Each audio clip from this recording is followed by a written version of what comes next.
Breaking news చూస్తున్నాం. జగన్ పై దాడి చేసిన నిందితుల సమాచారం చెప్పిన వారికి 2 లక్షల నగదు బహుమతి ఇస్తామని పోలీసులు ప్రకటించారు. నిందితులను పట్టుకునేందుకు సహాయం చేయాలని పోలీసులు కోరారు. సమాచారం ఇచ్చిన వారి వివరాలు గోప్యంగా ఉంచుతామని వెల్లడించారు. రాళ్ల దాడి నిందితులను పట్టుకునేందుకు ప్రజలు సహకరించాలని కోరారు. జగన్ పై దాడి చేసిన నిందితుల సమాచారం చెప్పిన వారికి 2 లక్షల నగదు బహుమతి ఇస్తామని పోలీసులు ప్రకటించారు. నిందితులను పట్టుకునేందుకు సహాయం చేయాలని పోలీసులు కోరారు. సమాచారం ఇచ్చిన వారి నుండి వివరాలు గోప్యంగా ఉంచుతామని వెల్లడించారు. రాళ్ల దాడి నిందితులను పట్టుకునేందుకు ప్రజలు సహకరించాలని కోరారు.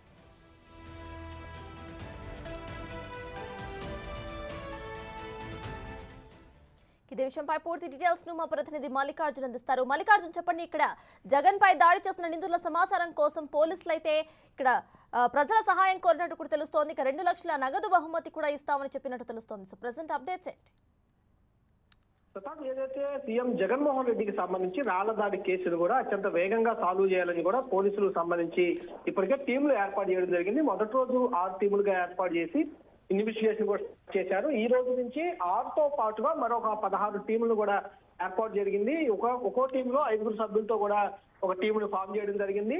అక్కడున్న అజిత్ సింగ్ నగర్ కు సంబంధించి ఆ సింగ్ నగర్ ప్రాంతంలో కూడా ఇన్వెస్టిగేషన్ పూర్తి స్థాయిలో కూడా చేపడతా ఉన్నారు. అక్కడ ఉన్న ఫోన్ కాల్స్ కు సంబంధించి వాటిని డేటాను సేకరిస్తా ఉన్నారు. గుంపు కాల్స్ సంబంధించి డేటాను సేకరిస్తా ఉన్నారు. అలాగే స్థానికంగా ప్రాంతంగా ఎక్కడైతే దాడి జరిగిన ప్రాంతం ఏదైతే ఉందో ఆ ప్రాంతానికి సంబంధించి ఒక ఐడెంటిఫికేషన్ కూడా చేసుకోవడం జరిగింది. ఎటు సైడ్ నుంచి రాయి వచ్చింది, ఏ ప్రాంతం నుంచి రాయి వచ్చింది అనేది ఒక నిర్ధారణగా అయితే రావడం జరిగింది. అదే ప్రాంతంలో, ఎందుకంటే కరెంటు పోయి జగన్ రోజు వచ్చే అర్ధగంట ముందే ఆ ప్రాంతంలో కరెంటు లేదు. సుమారు జగన్ వెళ్ళిన తర్వాత కూడా ఒక అర్ధగంట తర్వాత కరెంట్ లేదంటూ కూడా స్థానికులు చెబుతున్న పరిస్థితి కనిపిస్తుంది. ఆ చీకటిలో జరిగిన దాడికి సంబంధించి స్థానికులే అక్కడున్న ఎవరైతే నిందితున్నా నిందితుడిని గుర్తించే ప్రయత్నం ఉంటుందంటూ కూడా పోలీసులు గ్రహించడం జరిగింది. ఈ నేపథ్యంలోనే ఇటు ఇన్వెస్టిగేషన్ టీములతో పాటు ఇటున్న ప్రజల సహాయం కూడా పోలీసులు కోరారని కూడా చెప్పుకోవచ్చు. దానికి సంబంధించి ఒక నగదు పారితోషికాన్ని కూడా విడుదల చేయడం జరిగింది. ఏదైతే కమిషనరేట్ నుంచి కూడా ఈ ప్రెస్ నోట్ ను విడుదల చేయడం జరిగింది. ఎవరైతే సాక్షులు, ప్రత్యక్షంగా నిందితుడిని చూసిన సాక్షులు ఎవరైతే ఉంటారో వాళ్ళు సంబంధించిన వీడియో క్లిప్లింగ్లు ఏమైనా ఉంటే కనుక వాటిని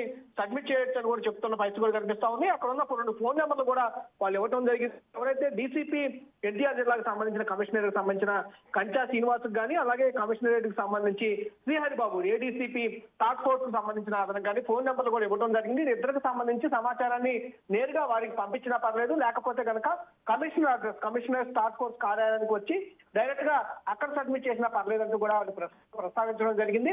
ఎవరైతే ఆ ప్రత్యక్ష సాక్షులు కానీ వారికి తెలిసిన ఇన్ఫర్మేషన్ ని కంపల్సరీగా ఇస్తే కనుక వారి సమాచారాన్ని గోప్యంగా ఉంచుతామంటూ కూడా పోలీసులు చెప్తా ఉన్నారు. ఒక పక్క ఇన్వెస్టిగేషన్ టీములతో విచారణ కొనసాగిస్తున్నాయి, ఇటు పక్క పోలీసులు ప్రజల సహకారాన్ని కూడా పోలీసులు కోరుతున్న పరిస్థితి కూడా కనిపిస్తా ఉంది. ఎక్కువ శాతం, ఎందుకంటే ఆ సమయంలో కరెంటు లేదు, స్థానికులు ఎక్కువగా ఉన్నారు.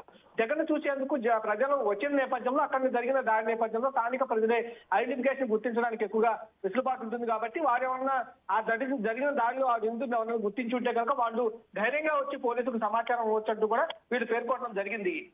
Right, thank you Mallikarjun.